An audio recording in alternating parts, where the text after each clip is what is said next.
Greetings, travelers, hayseed, jacklegs. We're just going over our list of chores, and we're checking them off. Let's review of what we got done. Now we got the glass in, and I wanted to give you a couple of tips. You know, when you measure glass,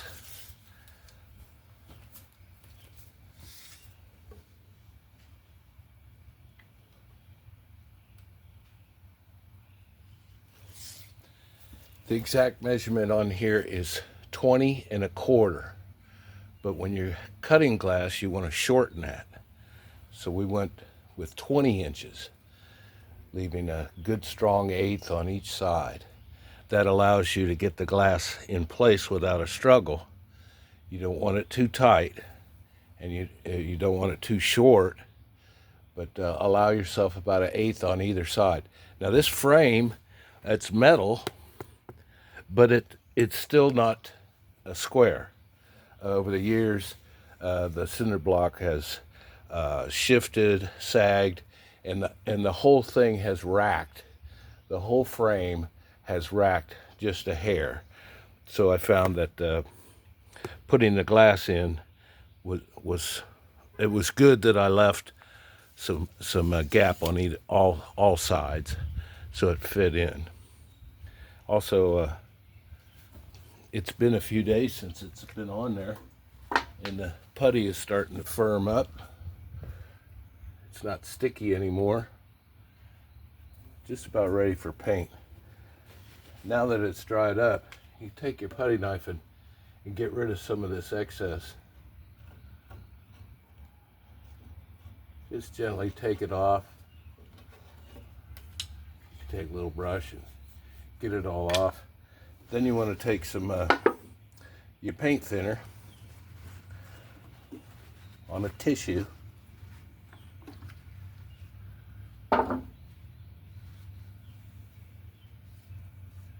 and clean the glass of the residue from the putty.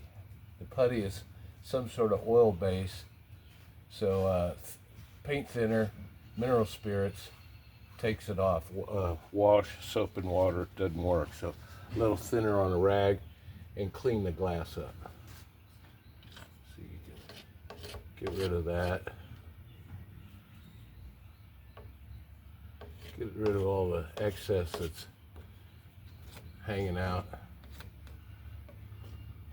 So this you can just brush off with a brush. So you've taken off the excess little nubs, a little thinner on a rag, cleans that off that glass nice. Now you're ready for paint. I would actually paint this now. It's been a week or so and it's firm enough that you could put some paint on it. I'm not painting it, but future jackleg, whoever comes in here, is going to paint it. So what else is going on? We got 1, 2, 3, 4, 5 pieces of glass put in. Make it nice for Kitty in there. What else is going on? How about new handles for the wheelbarrow? Now these handles you can buy, they're called blanks. It's tapered on the end for your handle, and it's square all the way around, and there's no holes in that. You have to drill your own holes. And the critical measurement I found is this hole here. Legs, handles, tray. It's called the tray on your wheelbarrow. That's a wheel, that's a tray, that's a handle, that's a leg. So where it mounts back here is a hole, and the critical measurement is that hole to out here. What is that measurement? Because we didn't have the old handles to copy, so we're starting clean and fresh. So I kind of dry fit it, and you just have to make sure that the wheel is back far. You know this is going to be here, so you can mount this together and lay the handles on upside down, put this upside down. And you can put the handles approximately where they go. You need to allow an inch or so up front for the wheel. And you need a gap back here from the tray. You can't have the wheel up against it. So I found from here to here is 20 inches, 22 inches or something. Drill your hole. Then you can add the wheel later and the legs later. But the critical measurement really is from here to here. You get that, then the rest of it all comes together. If this hole is too far forward, your tray is going to hit the wheel. If it's too far back, well, that's not good either. So this is not technically in the manual, which I couldn't find, but it works. It's going to work fine. 30 pounds pressure in the tire. Whoops, excuse me. 30 pounds pressure in the tire. When you bolt it all up, you want to snug the bolts, not fully tight, till you get all the bolts on. There's some wiggle room on some of the bolts and the brackets and whatnot. So put it all hand tight, a little snug, get all the bolts in place, then tighten them all down. Oh, what's going on over here? Well, here's a new project. Got to show you this. Let me get my little camera. Now, this porch is really sad. That's garlic growing in the steps. And this probably goes back to when Red Kelly was here. Maybe in the 30s or 40s they put it in. It's got flagstone on top. It's got some sort of stucco patch all the way around. And I'm assuming that there's wooden framing under there. It's not a monolithic concrete. And one of the options is to just tear this all down and haul it away and start fresh. But we're going to do something kind of hayseed, kind of H grade. We're going to cover it with some decking, a little railing, some stairs, and actually hide the existing underneath the new deck.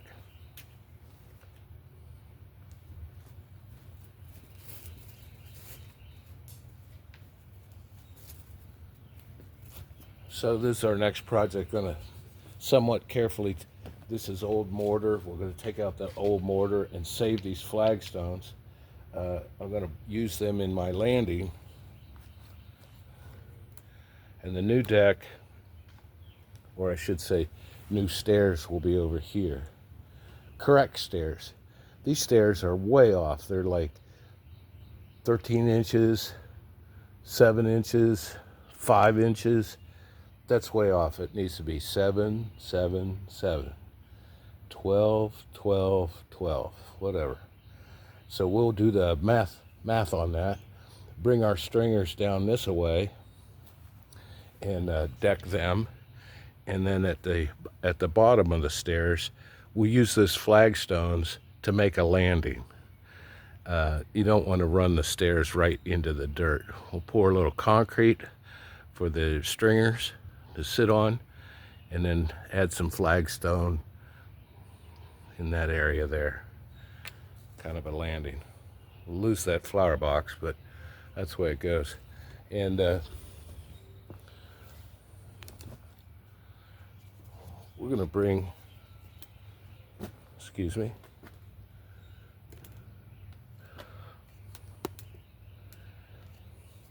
we'll bring the decking all the way out here. Can you see that? We'll bring the decking out here to hide those stairs. This will be a flat deck, stairs coming down, railing to be determined. And when I do a deck coming into the house,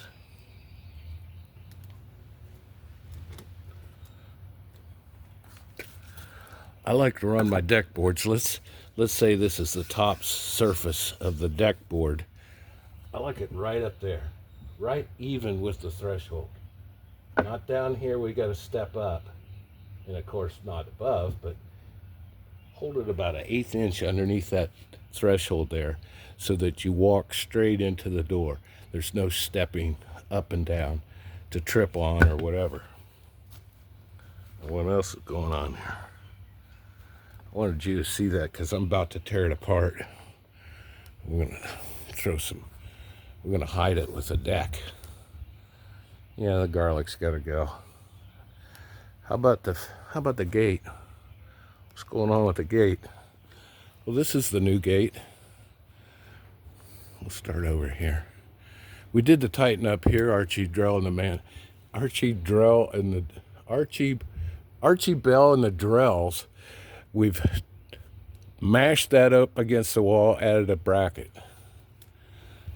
We've mashed this post that way and added a bracket. That brought this post, the hinge side post, plumb. I don't know how that worked, but it worked. Another one down here. It's all tight. It gives you a lot of strength when it's coming off the building. We bought a little gate kit. It came with some hinges and a closer. And we repurposed. Yes, we've repurposed this hinge. That's your third hinge. Gives it a lot of strength. Big, heavy gate. You want 3 hinges. Excuse me. Now the key to a gate is that diagonal. See the diagonal? It starts at the bottom on the hinge side and comes up to the top on the strike side. And that holds the weight.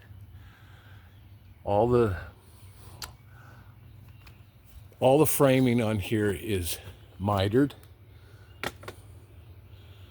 That's a miter, or an angle cut, you might say. That's an angle cut, a miter. Miter over there, miter. It's kind of a picture frame. Pre-drill before you add your screws. I love pre-drilling. And glue. Glue it and screw it. You can't go wrong. This came with the gate hardware. It's our little latch. We repurposed the handle and this little lock. Well, I call it a vacation lock. When you go on vacation, set that.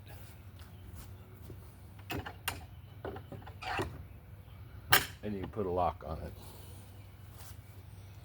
Now on the bottom, I've done a simulated level pad.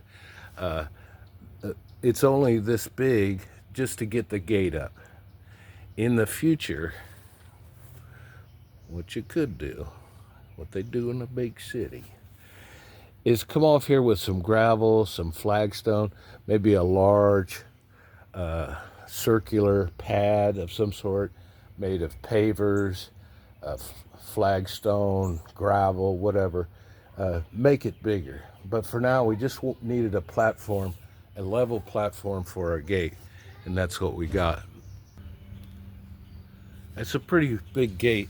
We've got the lawnmower that comes in through here. He came by the other day and it seemed to work. I've also, I've added a little concrete at the bottom for the lawnmower guy. And when you build this semicircle with pavers and dress it up nice, you can take this out. It's just temporary. Or leave it, just go with it. But with the new gate,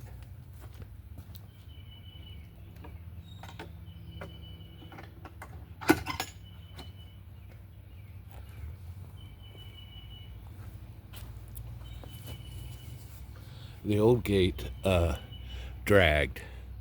You had to pick up the gate and swing it in. So now, got a new gate and it opens wide.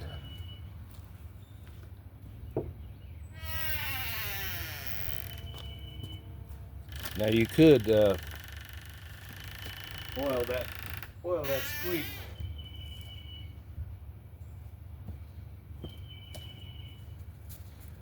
Now you could put what's called a cane bolt on the end of that gate that sits up while it swings and slides down into the dirt or a piece of concrete. But we have a brick for now. You don't want this thing swinging in the wind. Even though it's strong, it's new, over time, this thing swings back and forth in the wind, banging up against there, banging up there.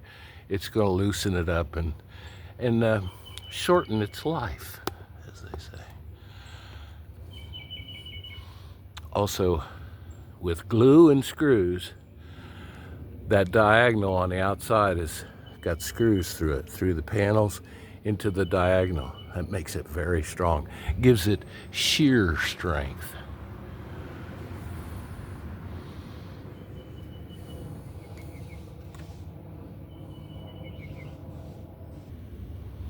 Now on the outside,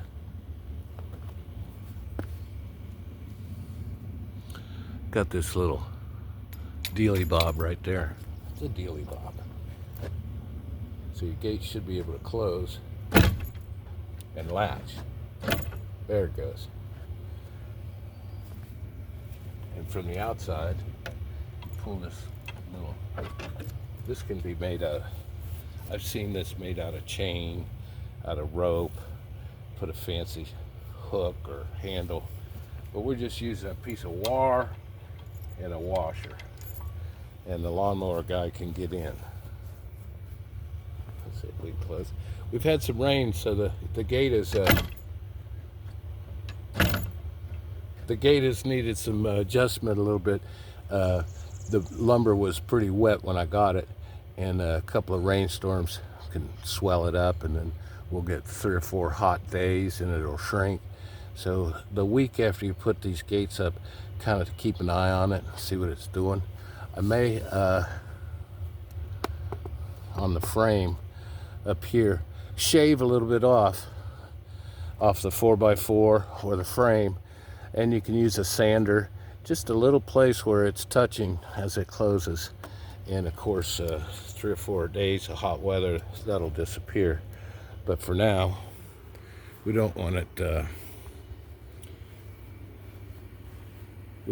to stick. We got about 2 inches or so at the bottom. If you got you a fancy house, you want to cut that nice and level. You can even add a board, a little kick board at the bottom. But the gap is small enough that doggy can't get out. And add you a little door stop right there. You see the door stop? There's the door stop. In case something happens to the latch, you don't want this thing flying backwards out into the road. A little more adjustment on this, but that's the idea. It's like 100% better. And that concrete is, again, another little roundabout there that could be temporary. You could build this out with some more concrete, pavers, flagstone, gravel, but for my purposes, just wanted to get this flat level spot. Just needed this much to make ourselves level for the gate. And the wind is pushing it. All right, now, pausing. Okay, finally, how about an unboxing? I hear that's very popular. Unboxing. I think that's where you get a package in the mail and you open it up, and it's very exciting. So let's do an unboxing. Never done this before. I don't really know what I'm doing.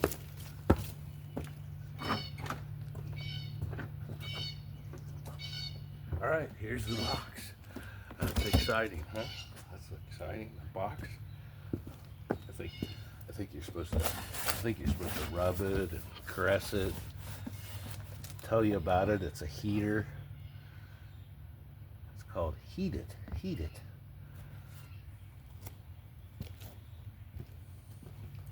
Are you excited about the unboxing?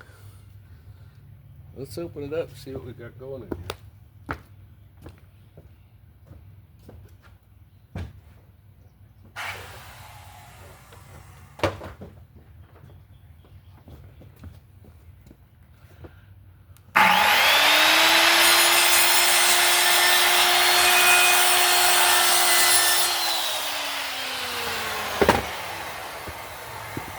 how you unbox it, right? And then I don't know, I think you're supposed to use a knife or something. Go like that. Lift it up. Get the packaging out. Oh, here's some instructions. Then you pull it out, right? Get out of the box. Oh, look how nice. It's clean. And, ooh, it's very nice.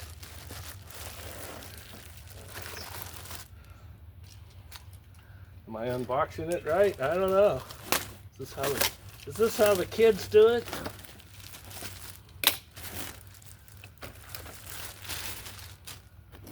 There's the heater. Very nice, isn't it?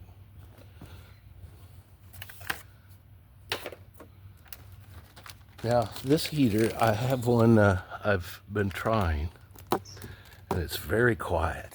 It puts out pretty good heat. This will be my new addition in the van for when I'm plugged in. You know, I go to these different places and plug in for the air conditioner, the coffee maker, my curling iron, and a heater. Now, this particular one comes in many colors, and it comes with these. What are those? These are scents. You got any scents? These are scents. And before you turn it on, there's a little place back here. Anyways, the scent goes in there. You take it out of the package and you put it in here. You put it in here and it's blowing scent. Do they have honey mustard? I don't. This one's unscented. What is this one? Sea. This smells like the sea. You know, this is rotten fish, old clams. I don't know what it smells like, but here's another one. This one's a cologne. This is, I don't know, aftershave cologne, whatever. They don't have honey mustard or barbecue. Sea and cologne and unscented. Anyways, that's the unboxing. That's our new heater for the van. There's some debris there, but it has a really good switch under here. You might hear it. That if you pick it up, it shuts off. If it falls down, it shuts off. Safety first, right? So that's our unboxing of Heat It. Let's see where it's made. Oh, it comes with some sort of gift card. I don't know what that is.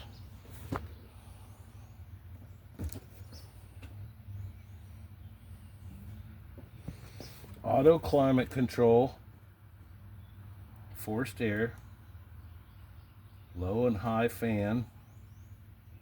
It only weighs 4.9 pounds. You can put it on the floor or on the table. It's good for the bedroom, living room, kitchen, dining room, basement, or your office. Oh, no surprise, it's from the Far East. It's made in the Far East. And it's just called Heat It. Just heat it. Just heat it. There you go. Can you see this? There's the many colors. You can get it in many colors. Comes in black, violet, white, cyan, and pink. We went with the white. I think the colored ones are. I'm sorry. The ones with color cost more. Like the pink one, that might cost $5 more or something. So there's our unboxing. It was a lot of fun. Hope you're excited. And now we're gonna pull this porch apart. And we'll get back to you. We'll show you what our new little deck and stairs looks like. Okay, from Red Kelly's Cottage here in beautiful Lenore City, Tennessee. Coastal Kev out. See ya.